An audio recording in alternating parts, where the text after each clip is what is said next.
Meine Hauptaufgaben in diesem Unternehmen sind gerade die Überwachung und die Inbetriebnahme der Geräte, die wir hier vor Ort haben. Dazu zählt unter anderem, dass ich die Peripherie überwache, dass ich schaue, dass technisch an unserer Anlage hier alles in Ordnung ist. Probleme an den Maschinen meistere und die Produktion plane. Wie gestalten wir den Ablauf insofern, dass wir gucken, dass wir Aufträge, die nacheinander kommen, möglichst sinnvoll passieren. Einfach was Farbwechsel angeht, was Aufwand und unter Umständen auch Blockieren von Maschinen betrifft, wenn wir 2 Extruder nutzen, um zum Beispiel eine Pressung zu machen. Ich bin Daniel, der zweite Geschäftsführer von Matter of Fact. Zu dem Unternehmen bin ich so ein bisschen gekommen wie die Jungfrau zum Kinde. Das lag daran, dass André mich irgendwann gefragt hat, ob ich ihm helfen kann. Zu dem Zeitpunkt bin ich im Metallbau tätig gewesen, als Schweißer und als Metallbauer als solches. Also wenn du mit solchen Maschinen arbeitest, kommst du zwangsläufig in die Situation, du hast so die ersten 6 Monate, wo alles fluffig läuft, alles ist cool und auf einmal fangen die Probleme an, weil irgendwelche Ventile nicht funktionieren, weil Sachen verschleißen. Und wenn man dann nicht erkennt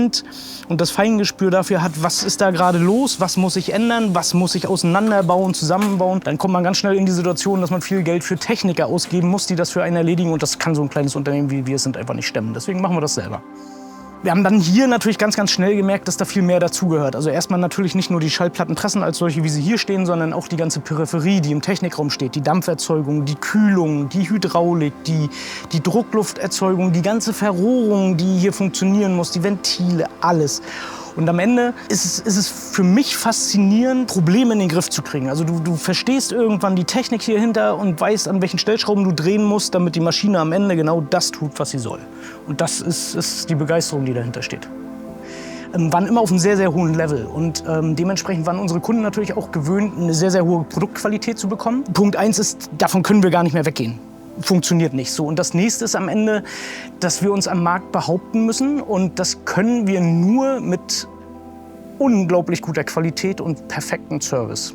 Diese Akribie kommt daher, dass André ein Perfektionist ist. Von vorn bis hinten. Und das überträgt sich natürlich auf uns, auf das Personal, auf die Genauigkeit in der Arbeit. Und das ist auch ein ständiger Prozess, wo wir uns gegenseitig in den Hintern treten müssen, dieses Level hochzuhalten. Und das ist auch ein täglicher Kampf. Aber diese Feedbacks, die wir bekommen, diese Zufriedenheit der Kunden, die Google-Bewertungen, die Mails, die Markus bekommt, das ist so das Futter, was genau das Feuer dann am Ende am Leben hält. Wir wollen die bestmögliche Qualität für den Kunden. Und natürlich kommt man in die Situation, dass man sagt, gewisse Fehlerbilder, ach, so schlimm ist es ja am Ende nicht. Und dann kommt immer irgendwer, der sagt, Leute, so nicht, wir wollen das beste Produkt.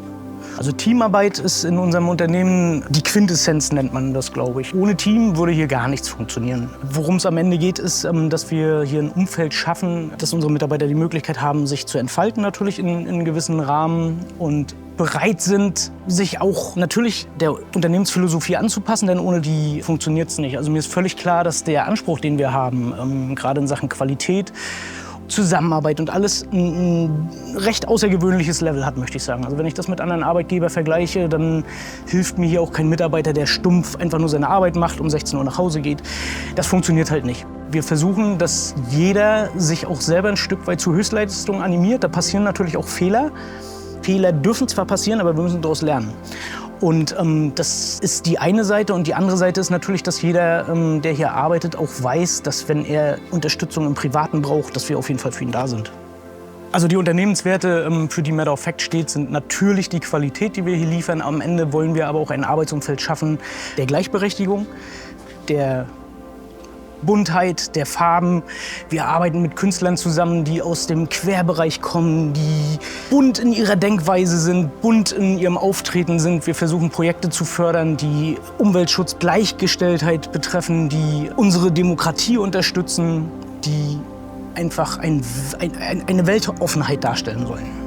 Beeindruckend finde ich, dass wir mit unseren Grundwerten als solches natürlich Künstler anziehen, die eben nicht einfach nur kommerziell unterwegs sind, sondern uns die Möglichkeit geben, hinter die Kulissen zu schauen. Das heißt, wir pressen hier nicht nur eine Platte, sondern sehen, was ist das Projekt dahinter? Wo kommt das her? Was verarbeite ich hier gerade? Was passiert hier? Wie ist dieses Cover entstanden? Wo kommt da der Anspruch Kunst überhaupt her? Wir hatten jetzt letztens gerade einen Künstler hier, der selber seine Cover unterschrieben hat, nummeriert hat. Die Leute kommen hier rein, wir arbeiten ganz normal, wir machen ja nichts anderes als sonst. Und der steht hier und sagt, was für eine Genauigkeit, was für eine Liebe hier in der Luft steht. Das sind Sachen, die nehmen wir so gar nicht mehr wahr, weil es für uns alltäglich ist. Dieses Feedback ist Motivation. Am Ende kann ich mich auch noch an eine Situation erinnern, da war der Techniker von Newbuild aus England hier. Der hat mich hier beobachtet, während ich an beiden Maschinen gestanden habe. Und er meinte dann auf einmal, if you operate both machines, it looks like dancing. Boah, fässt mich schon wieder an. Also am Ende setzen wir dem Ganzen so ein bisschen die Krone auf, indem wir dann das, was der Künstler vorher geleistet hat, an Musik, an Artwork, an aller Organisation, wir dann einfach materialisieren, indem wir ihm die Platte schenken. Ne? Auch der Künstler, der hier tatsächlich sich die Mühe macht, aus Berlin, aus Hamburg oder sonst wo herzukommen, um seine Platten abzuholen, da sieht man dann ja auch, dass der nicht einfach nur eine Platte bestellt hat, sondern dass das sein Herzensprojekt ist. Der will sehen, wie das funktioniert hier. Der kriegt bei uns die Möglichkeit, in ein gläsernes Presswerk zu kommen. Das war immer die Vision von André. Ich habe schon DJs gefragt, die hier aufgelegt haben, das sind vielleicht Sachen, die ihr noch sehen werdet, die meinten, sie sind hier wie im Schlaraffenland, wie im Disneyland. Wo wir sagen, das sind einfach nur Maschinen. Also am meisten in der Zukunft freue ich mich darauf, dass wir unsere Vision des Unternehmens als solches bewahren können, dass wir eines der besten Presswerke sind und bleiben. Kurios, dass das alles so passiert ist.